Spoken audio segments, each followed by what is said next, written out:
Hello दोस्तों, स्वागत है आपका हमारे यूट्यूब चैनल एकलव्य क्लासेज में। और आज हम पढ़ने वाले हैं अभ्यास प्रश्न, जो कि हमारे किस पाठ का है? तो पाठ है दूसरा, शब्द भेद, स्रोत या उत्पत्ति। इस चैप्टर का मैंने एक्सप्लेनेशन पूरा चैप्टर आपको समझा दिया है पार्ट 1 में। उस पार्ट 1 की लिंक भी मैंने आपको डिस्क्रिप्शन बॉक्स में दे दिया, वहाँ से इस चैप्टर का पार्ट 1 देख सकते हो। ये पार्ट 2 है और इसके अंदर हम अभ्यास प्रश्न करने वाले हैं इस चैप्टर से। तो चलिए शुरू करते हैं।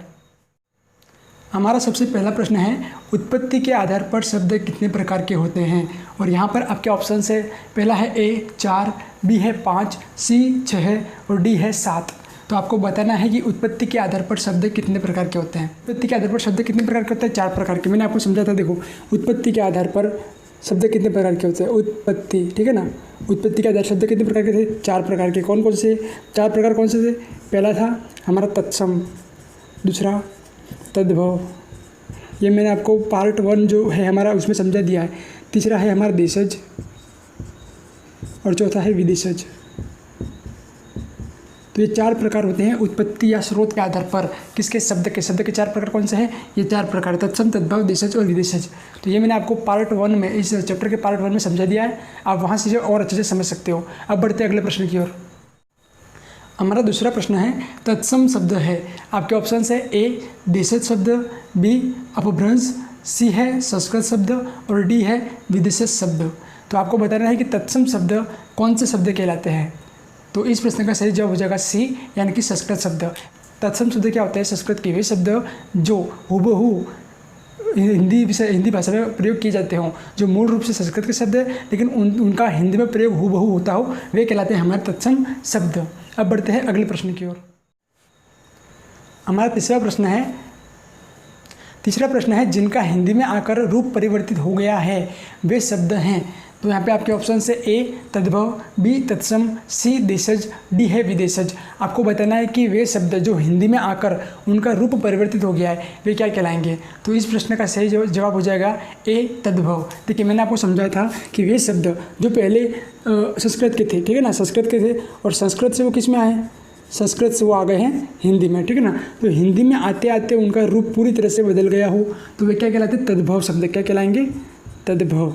तो इस प्रश्न का सही जवाब हो जाएगा हमारा ए तद्भव, ठीक है ना। तद्भव, जैसे कि एग्जाम्पल दूँ मैं आपको, देखिए अश्रु एक संस्कृत का शब्द है और इसका हिंदी में आकर क्या हो गया? आंसू, ठीक है ना। तो ये कहलाता है तद्भव शब्द, जो पहले संस्कृत के थे फिर उनका हिंदी में आते आते रूप परिवर्तित होकर हो गया, तो वो कहलाते हैं हमारे तद्भव शब्द। अब बढ़ते हैं अगले प्रश्न की ओर।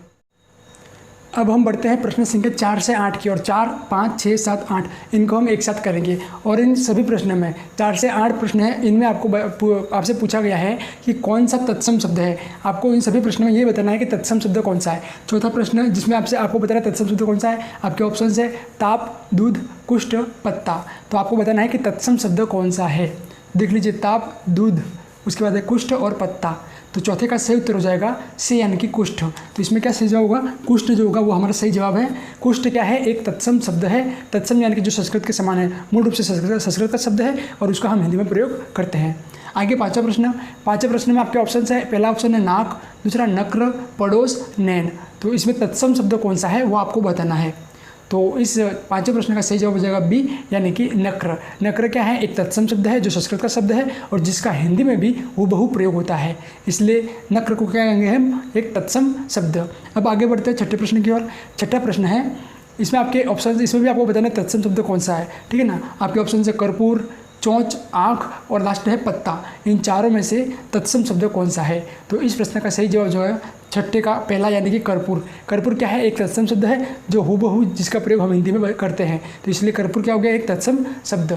आगे सातवां प्रश्न है कोटि, लाख, अटपटा और चाम। ये 4 ऑप्शन आपको दिए गए हैं। उन चारों में से आपको बताना है कि तत्सम शब्द कौन सा है। तो 7वें का सही जवाब हो जाएगा पहला ए, यानी कि कोटि। कोटि क्या है? एक संस्कृत शब्द है जिसे हम हिंदी में हुबहू प्रयोग करते हैं, इसलिए उसे क्या कहते हैं? एक तत्सम शब्द। आगे बढ़ते हैं 8वें प्रश्न की ओर। और 8वें में आपके 4 ऑप्शन हैं। पहला है पड़ोस, दूसरा है घमंड, तीसरा है पंजर और चौथा है पूर्ण। इसमें आपको बताना है कि संस्कृत शब्द तत्सम शब्द कौन सा है। तो 8वें का सही जवाब हो जाएगा सी, यानी कि पंजर। तो पंजर जो है वो एक तत्सम शब्द है, संस्कृत का शब्द है, जो हिंदी में मूल रूप से संस्कृत का शब्द है लेकिन हिंदी में ऐसा कैसा प्रयोग होता है, इसलिए पंजर क्या है? हमारा एक तत्सम शब्द। अब बढ़ते हैं अगले प्रश्न की ओर। अब हम देखते हैं प्रश्न संख्या 9 से 15 के बीच में, और इन प्रश्नों में आपको बताना है तद्भव शब्द कौन से है।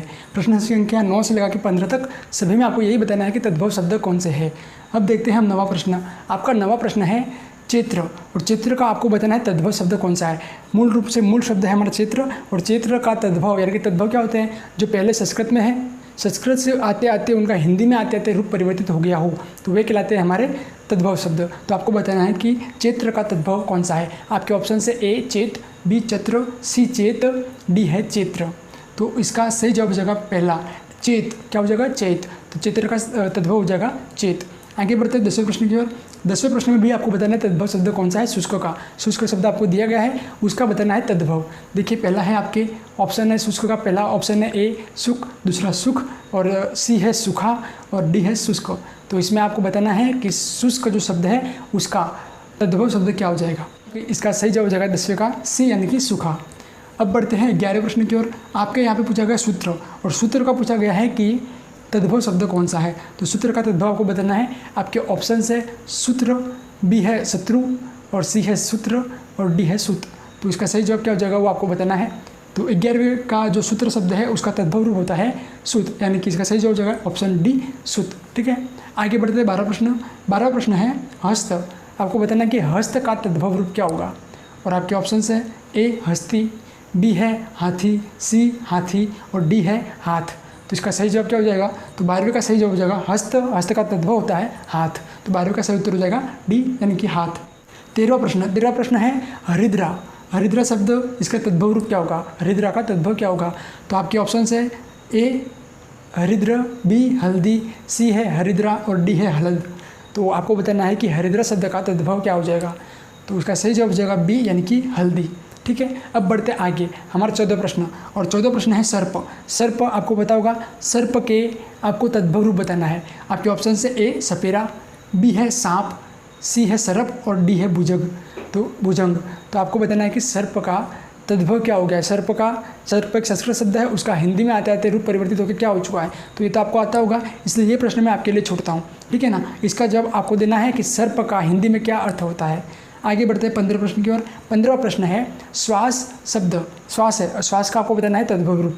आपके ऑप्शन से ए वास, बी सांस, सी सांस, और डी है श्वास। तो इसका सही जवाब आपको बताना है। तो 15वें का जो कि श्वास शब्द है इसका सही जवाब हो जाएगा सी यानी कि सांस। अब बढ़ते हैं अगले प्रश्न की ओर। हमारा 16वां प्रश्न है पगड़ी शब्द है। आपको बताना है कि पगड़ी किस प्रकार का शब्द है। आपके ऑप्शन से ए तत्सम, बी तद्भव, सी देशज, और डी है विदेशज। तो इसमें आपको बताना है कि पगड़ी शब्द जो है वो किस प्रकार का शब्द है, शब्द के किस रूप का है। पगड़ी किस में आता है, किस श्रेणी में आता है, तत्सम, तद्भव, देशज, विदेशज। तो 16वें का सही जवाब हो जाएगा हमारा सी यानी कि देशज। तो पगड़ी एक प्रकार का देशज शब्द है। अब दोस्तों देशज शब्द क्या होता है, देशज यानी कि वे शब्द जो हमारे हिंदी भाषा के हों, जो हमें जो हमारी बोलियाँ होती है, स्थानीय बोलियाँ होती है, उनसे वो हिंदी भाषा में आ चुके हैं, तो वो कहलाते हैं देशज शब्द। ठीक है ना, जैसे कि पगड़ी है, मुक्का, थप्पड़, ये सब शब्द क्या कहलाते हैं, देशज शब्द। आगे 17वां प्रश्न है अचानक शब्द है। आपके ऑप्शन है देशज, तद्भव, विदेशज, तत्सम। तो आपको बताना है कि अचानक जो शब्द है वो इन चारों में से किस श्रेणी में आता है। तो इसका सही जवाब हो जाएगा ए यानी कि देशज। तो अचानक एक प्रकार का किस श्रेणी का शब्द है, ये देशज का शब्द है, ये देशज में आता है। ठीक है ना। आगे 18वां प्रश्न। 18वां है घमंड शब्द है। तो आपको बताना है घमंड किस में आता है, विदेशज, देशज, तत्सम, तद्भव। तो 18वें प्रश्न का सही उत्तर हो जाएगा, जिसमें भी आएगा देशज। घमंड भी एक प्रकार का कैसे शब्द है, देशज शब्द। आगे बढ़ते हैं 19वां प्रश्न, और 19वां प्रश्न है थप्पड़। थप्पड़ शब्द है। आपके ऑप्शन है तत्सम, देशज, तद्भव, विदेशज। तो आपको बताना है कि जो थप्पड़ है वो किस प्रकार का शब्द है। तो 19वें का सही उत्तर हो जाएगा बी यानी कि देशज। थप्पड़ एक देशज शब्द है।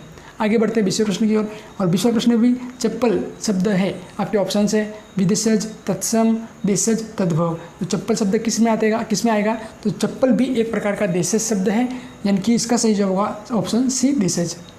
अब बढ़ते हैं आगे अगले प्रश्न की ओर। 21वां प्रश्न है जुलूस शब्द निम्न में से कौन सी भाषा का शब्द है। जुलूस शब्द बताना है आपको, ये किस भाषा का शब्द है। और आपके ऑप्शन है ए फारसी, बी तुर्की, सी अरबी, और डी है रोमन। आपको बताना है कि जुलूस शब्द किस भाषा का शब्द है। तो इसका सही जवाब हो जाएगा ए फारसी। आगे बढ़ते 22वें प्रश्न की ओर। 22वां प्रश्न है नापसंद शब्द कौन सी भाषा का है। यहाँ पे भी आपके ऑप्शन है ए फारसी, बी है तुर्की, सी अरबी और डी है अंग्रेजी। तो इस प्रश्न का सही जवाब हो जाएगा फारसी, यानी कि नापसंद एक फारसी शब्द है, यानी कि ऑप्शन ए सही है। 23वां प्रश्न है लाश कौन सी भाषा का शब्द है। आपके ऑप्शन है ए अरबी, बी फारसी, सी पश्तो और डी तुर्की। तो आपको बताना है कि लाश कौन सी भाषा का शब्द है। तो इस प्रश्न का सही जवाब हो जाएगा डी, यानी कि तुर्की। तो लाश एक तुर्की भाषा का शब्द है। आगे बढ़ते 24वें प्रश्न की। 24वां प्रश्न है चकमक कौन सी भाषा का शब्द है। आपके ऑप्शन है अरबी, तुर्की, फारसी, अंग्रेजी। तो आपको बताना है कि चकमक कौन सी भाषा का शब्द है। तो इसका सही जवाब हो जाएगा चकमक, यानी कि चकमक एक तुर्की शब्द है। तो इसका सही जवाब हो जाएगा 24वें का बी, यानी कि तुर्की। आगे बढ़ते 25वें प्रश्न की ओर। 25वां प्रश्न है अखरोट कौन सी भाषा का शब्द है। आपके ऑप्शन है पश्तो, तुर्की, अरबी, फारसी। तो इसका सही जवाब हो जाएगा पश्तो। इसका सही जवाब है। अखरोट एक पश्तो भाषा का शब्द है। 26वां प्रश्न है एजेंडा कौन सी भाषा का शब्द है। और आपके ऑप्शन है ए अंग्रेजी, बी रूसी, सी लैटिन, डी जापानी। आपको बताना कि एजेंडा किस प्रकार का शब्द है।